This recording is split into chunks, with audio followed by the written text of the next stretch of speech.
Okey, bismillahirrahmanirrahim. Assalamualaikum warahmatullahi wabarakatuh. Adik-adik sekalian, jadi selamat datang kepada channel YouTube Cikgu Umar Teka-teki Rakyat. Jadi dalam kesempatan ini Cikgu bersama dengan kru jadi ingin mengucapkan selamat menyambut Ramadan Mubarak yang mulia, dan semoga adik-adik seluruh dunia menjalankan ibadat puasa ini dengan penuh ikhlas pada Allah SWT. Semoga mendapat keberkatan di samping kita belajar. Baik, jangan lupa adik-adik, pada episod yang ke-16 lepas, minggu lepas, cikgu telah kemukakan satu soalan. Dan kebanyakan soalan cikgu ini betul-betul berlaku, dan cikgu hanya ubah suaikan sedikit sebanyak mengikut keseleraan cikgu, insya-Allah mengikut kesesuaian.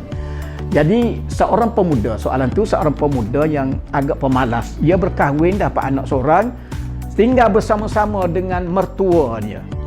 Mertua dia bagi bilik pada dia, tapi dia dibenci oleh kedua mertua dia kerana dia pemalas, malas nak bekerja. Tapi isteri dia tu sayang kepada dia. Ipar beras, birah yang lain tu semua bekerja masing-masing, tapi dia seorang tak berapa rajin bekerja. Okey, dapat anak seorang, duduk sama dengan ibu mertua, tidak disayangi oleh mertua kerana malas kerja, makan pun curi-curi saja. Isteri dia pergi ambil makan, bawa masuk dalam bilik. Jadi dalam keadaan setahun dua itu, dia berfikir. Pemuda ini walaupun malas, dia berfikir. Jadi kita nak adik-adik berfikir, mengkayakan apa-apa yang patut. Jadi berfikir. Baik, sebagaimana yang dia katakan oleh kata-kata hikmat, dia kata imagination is more important than knowledge. For knowledge is limited, whereas imagination embraces the entire world, stimulating progress, giving birth to evolution. Jadi pemuda ini dia berfikir dan mari satu pengalaman kepada dia, akhir kali menjadi kaya. Bagaimana dia berfikir? Baik. Jadi setelah dicemuh oleh mertua dia, dia pun berbincang dengan isteri dia, katakan nama Mah. Jadi abang minta Mah pergi bagi tahu pada Mah bonda, sebab kita nak pinjam periuk-periuk belanga kuali yang tak pakai tu, kita nak pinjam, nak berubah dalam guni, muat satu guni ke dua guni tak kira. Jadi bini dia kata, saya takut dimarah pula oleh mak dan ayah. Tak apa, boleh marah sekali. Jadi mak dia pun bagi tahu pada suami dia, bapa ayah kepada perempuan ini, isteri dia, dan lagi dia marah, nak pergi gadai di mana pula, periuk belanga aku tak laku pun, malah bekerja kamu ni. Tak apalah. Dan sampai tu pinjam dengan dia duit RM100. Pinjam RM100. Kita ada dah RM30. Pinjam dia RM100. Akhir sekali, kedua mertua itu bersetuju untuk memberi dia nak buat apa, nak tengok nak buat apa. Akhir sekali dia berubah dalam guni, muat 2 guni, beli tiket bas dengan duit itu, dan terus pergi layar ke satu tempat yang lain, naik bas ke tempat lain. Saya tak cerita tempat tu. Dan di tempat itu, dia buka gerai nasi campur ala Kelantan. Jadi di tempat itu orang bekerja, Bangladesh bekerja, Indonesia bekerja, buat bangunan tinggi, tempat itu akan membangun, tapi tidak membangun lagi. Jadi orang bekerja tadi pergi makan nasi lauk tempat dia, selera, sedap dan makin maju. Makin maju kerja. Selepas tahun ataupun 6 bulan setahun, dia beli tanah di sekitar itu lebih kurang murah lagi, dan kedai dia pun jadi besar hingga sekarang, automatik kedai itu. Tekan saja button, keluar makanan selama setengah jam buat mari makanan. Dia menjadi kaya raya sekarang. Dan dia ayah mertua dia, adik-adik dia pun sayang kepada dia belaka, sebab dia hantar buat umrah, buat haji semua sekali. Dan orang kampung pun 3 kali setahun dia muat bah 2 buah pergi ke tempat dia tu. Jadi kreativiti, jadi pemuda ini dia menggunakan imajinasi, the power of imagination. Baik, sekarang cikgu telah quote tadi, imagination is more important than knowledge, for knowledge is limited, whereas imagination embraces the entire world, stimulating progress, giving birth to evolution. Jadi pemuda ni walaupun dia pemalas, tapi dia berfikir. Jadi kita nak anak-anak muda sekarang jangan malas, tapi terus berfikir untuk mendatangkan habuan yang sangat mulia, sangat ikhlas, berniaga ke macam-macam misalnya. Baik, sekarang kalau dibuat dengan analogi dengan Johari Window yang telah cikgu ajar pada adik-adik dulu, Johari Window. Jadi pemuda ini duduk di mana Johari Window tu? Johari Window ni sekarang di sini dia panggil book smart. Sini street smart. Ini tidak street smart, ini tidak book smart. Johari Window ni kita paparkan kisah pemuda ini dalam Johari Window. Jadi book smart dan street smart ni ini yang paling best.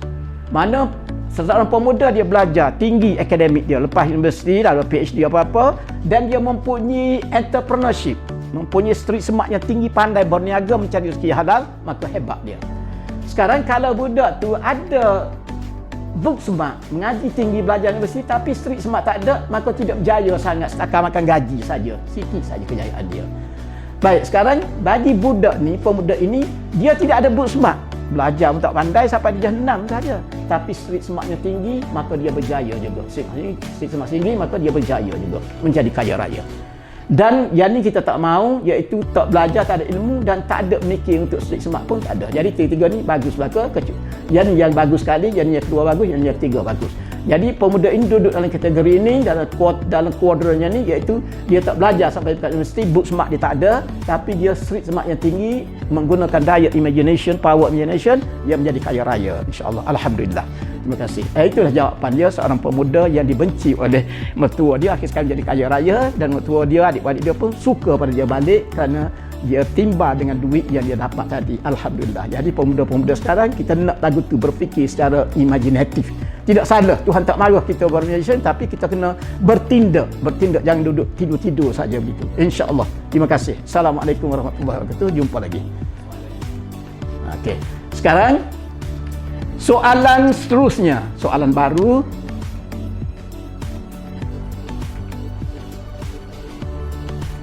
Soalan baru untuk minggu ini. Baik, dinamakan akronim. Akronim, jadi akronim. Jadi soalan baru ni, jadi nama dia akronim. Akronim. Akronim. Misalnya contoh tadi GOAT tadilah. GOAT tadi, jadi akronim bagi GOAT ni, kalau kita nak buat akronim dia, greatest of all time. Jadi cikgu bagi beberapa kata singkat jadi akronim, lepas tu adik cuba huraikan apa itu ke, apakah sebenarnya itu mengikut pandangan adik-adik. Yang pertama, apa itu CIMB? Okey, CIMB sebuah bank, tapi adik gunakan akronim untuk kreativiti adik. Apa makna CIMB tu, apa makna dia? CIMB. Yang kedua, PKNS.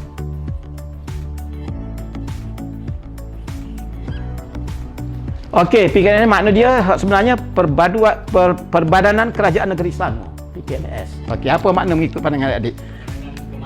Kemajuan Negeri Selangor. Okey. Yang ketiga, NATO. Ikut akronim adik-adik, NATO ikut selera adik-adik. Lepas tu Boeing. BOEING. Kapal tu bang, Boeing tu. Boeing. Apa makna Boeing ikut pandangan adik-adik? Lepas tu SKMK. SKMK sebenarnya ya Syarikat Kenderaan Melayu Kelantan. Jadi adik buat akronim apa dia ikut suka adik, kreativiti adik-adik. Okey. Lepas tu Astro, ASTRO. Apa makna ASTRO tu, apa makna? Lepas tu ni hak popular, sangat popular ni, GOLF, golf. Apa makna golf?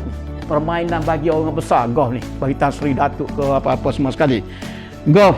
Yang keseluruhnya HACS. HACKS. Nama sebenarnya caklat, HACS. Lepas tu TOL. TOL. Apa makna TOL ni? Seterusnya ialah PCB.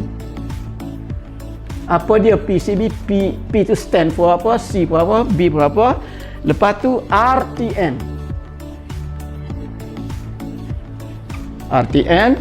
Dan akhir sekali banyak lagi, tapi cikgu buat setakat ini saja, PTD. Jadi adik cuba carikan akronim bagi singkatan itu daripada CIMB yang pertama sampai pada PTD 1, 2, 3, 4, 5, 6, 7, 8, 9, 10, 12 semua sekali.